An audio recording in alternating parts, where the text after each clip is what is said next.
Hello and good morning everyone. आप सभी लोगों का स्वागत है आपके अपने यूट्यूब चैनल स्टडी ग्लॉस पर। मैं हूं डॉक्टर मोनिका और आज हम 29 अक्टूबर से रिलेटेड जितने भी इम्पोर्टेंट क्वेश्चन बन सकते हैं उन पर डिस्कशन करने वाले हैं। और क्वेश्चन से रिलेटेड जितने भी इम्पोर्टेंट फैक्ट होते हैं साथ में वो भी मैं आपको बताऊंगी। ये हमारा टेलीग्राम चैनल है, यहाँ पर आपको क्विज अवेलेबल हो जाएगी और इस लेक्चर की पीडीएफ भी आपको यहाँ मिल जाएगी। ये आपके लिए आज का मोटिवेशनल कोट है। मुश्किलों का आना पार्ट ऑफ लाइफ है और उनमें से हंसकर बाहर आना आर्ट ऑफ लाइफ है। तो इसी मोटिवेशनल कोट के साथ में हम स्टार्ट करते हैं आज का सेशन। फर्स्ट क्वेश्चन है, SJVN has announced commissioning of 75 MW solar power projects in which state? SJVN ने किस राज्य में 75 मेगावाट की सौर ऊर्जा परियोजनाओं को चालू करने की घोषणा की है? तो ये होने वाली है उत्तर प्रदेश के अंदर।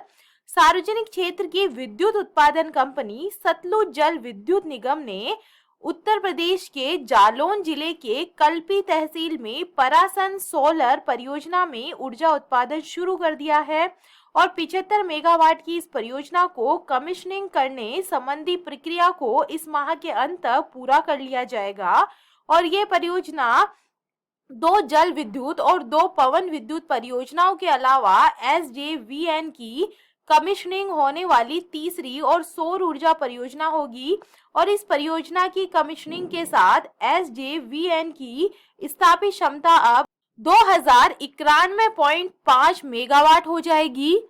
SJVN ने 75 मेगावाट की परासन सौर ऊर्जा परियोजना को उत्तर प्रदेश नवीन एवं नवीनीकरण विकास एजेंसी के द्वारा आयोजित प्रतिस्पर्धी टैरिफ बोली के तहत 2.68 रुपए प्रति यूनिट के टैरिफ पर बिल्ड ऑन और ऑपरेट के आधार पर हासिल की है। और इस परियोजना के निर्माण विकास की लागत 392.3 करोड़ रुपए है।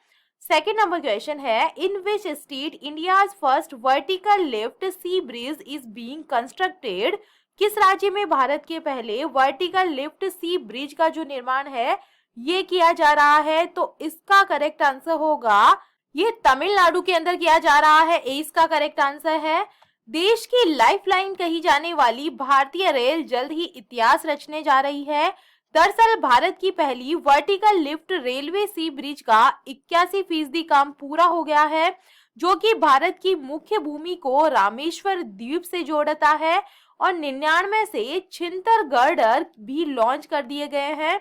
और नया पुल वर्तमान पवन रेलवे पुल की जगह लेगा जो 104 साल पुराना है।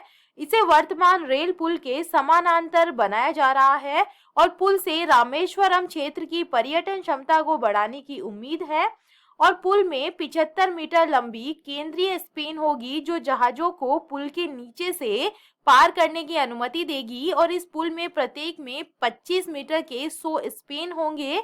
बंगाल की खाड़ी में बार बार उत्पन्न होने वाली प्रतिकूल मौसम की स्थिति को ध्यान में रखते हुए पुल के स्तंभों के लिए स्टेनलेस स्टील के सुदृढ़ीकरण सहित नवीनतम तकनीक को तैनात किया जा रहा है।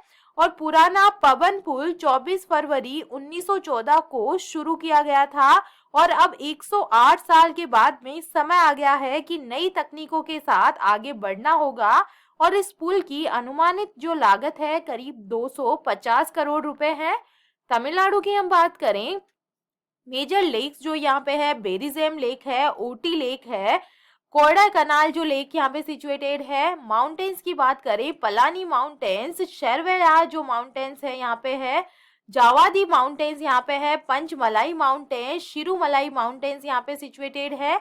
इंडिया साउथर मोस्ट पॉइंट जो कैप है जिसे कन्याकुमारी के नाम से जाना जाता है वो भी तमिलनाडु के अंदर है। और नेशनल पार्क्स है, वेदांता जो गर्ल सेंचुरी है ये यहाँ पे है, इंदिरा गांधी सेंचुरी है, जो मुदुमलाई सेंचुरी है ये यहाँ पे है, भरतनाट्यम जो है यहाँ का फोक डांस के अंदर आता है। थर्ड नंबर क्वेश्चन है, which country has been included in the list of high risk country by fact? जो FATF ने किस देश को उच्च जोखिम वाले देशों की जो सूची है इसके अंदर शामिल किया है? तो इसका करेक्ट आंसर होगा ये म्यांमार को किया गया है। सी इसका करेक्ट आंसर है। Global watchdog financial action task force ने म्यांमार को उच्च जोखिम वाले देशों की सूची में शामिल किया है, जिन्हें बाहरी रूप से ब्लैक लिस्ट के रूप में जाना जाता है, जिसमें मनी लॉन्ड्रिंग, आतंकवादी वित्त पोषण और प्रसार वित्त पोषण का मुकाबला करने के लिए शासन में रणनीतिक कमियां हैं।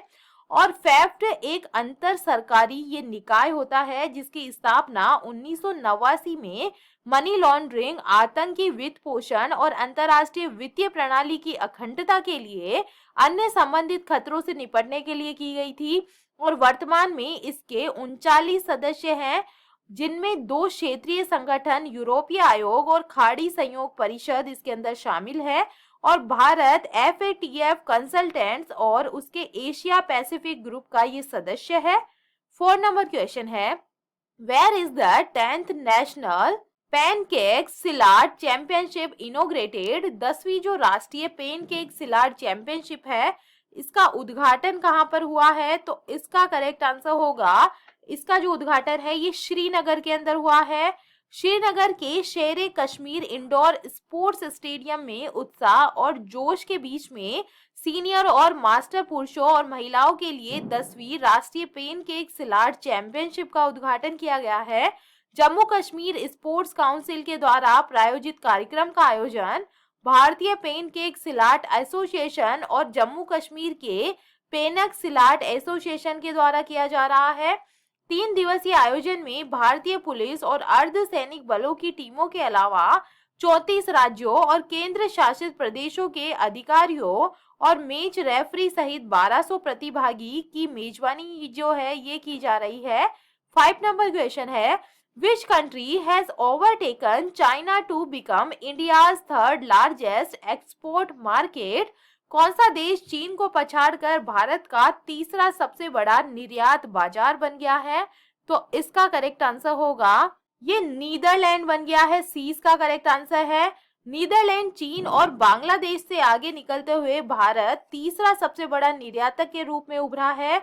और वित्त वर्ष 2012 के बाद से भारत के शीर्ष 10 निर्यात स्थलों की सूची में 2 स्थान ऊपर आ गया है। और इस वित्त वर्ष में अगस्त तक 106% की वृद्धि के कारण एक साल पहले $7.5 बिलियन तक की वृद्धि हुई है।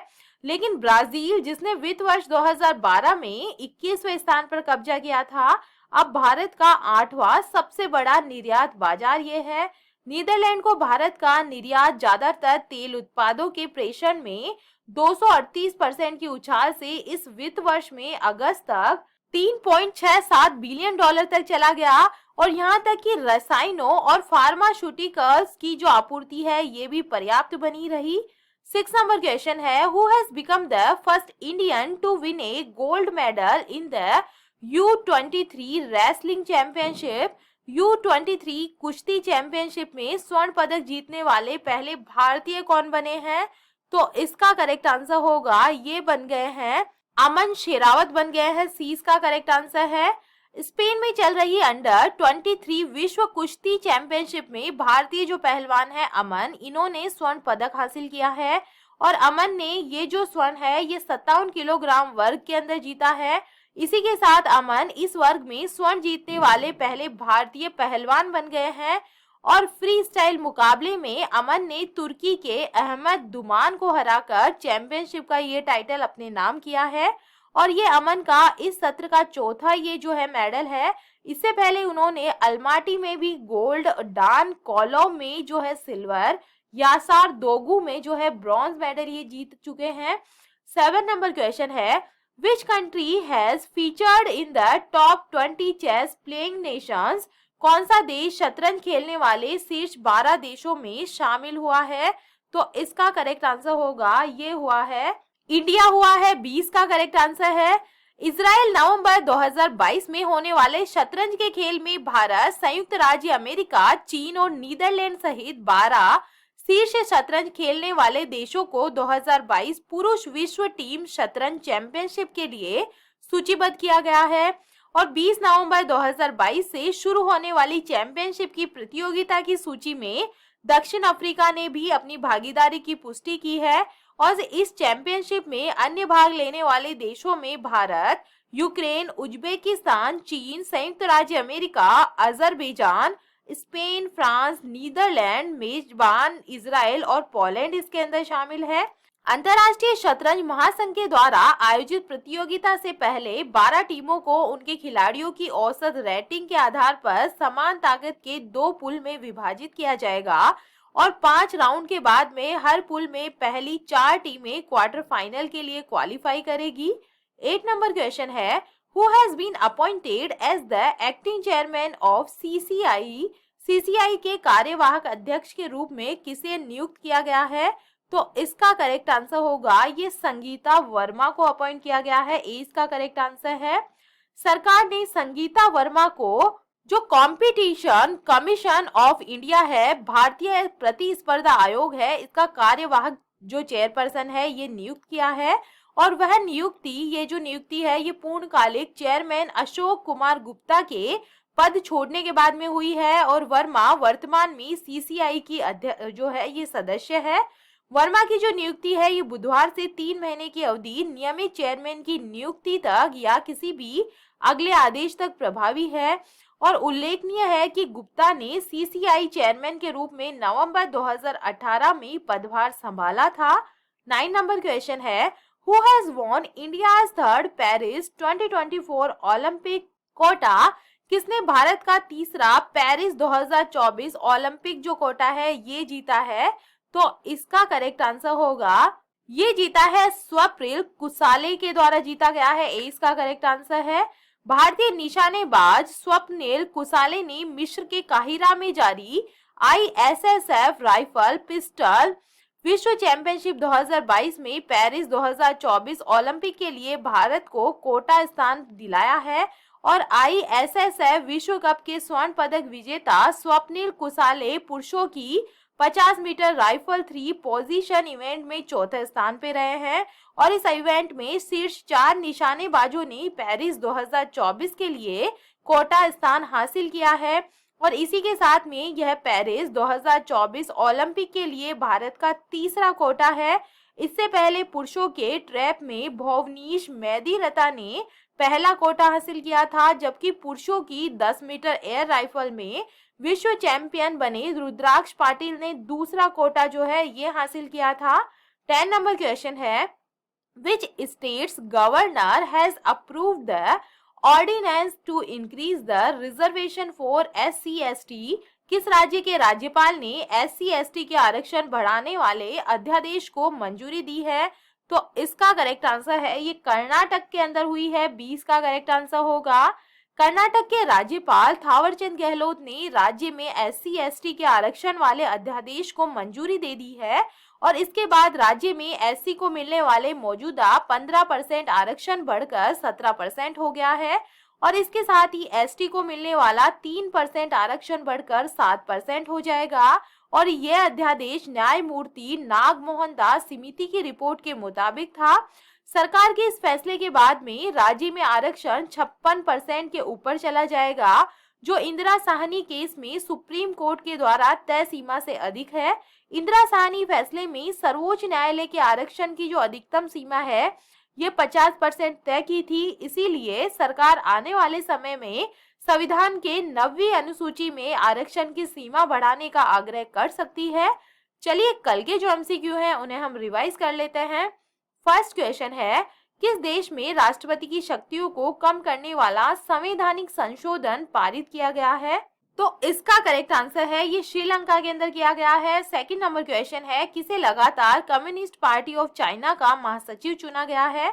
तो ये शी जिनपिंग को चुना गया है। थर्ड नंबर क्वेश्चन है, यूके के नए प्रधानमंत्री कौन बने हैं? तो इसका करेक्ट आंसर होगा ये बने हैं ऋषि सुनक बने हैं। सी इसका करेक्ट आंसर है। 4 नंबर क्वेश्चन है, अयोध्या दीपोत्सव में कितने लाख दीप प्रज्वलित कर Guinness book of world record बनाया गया है?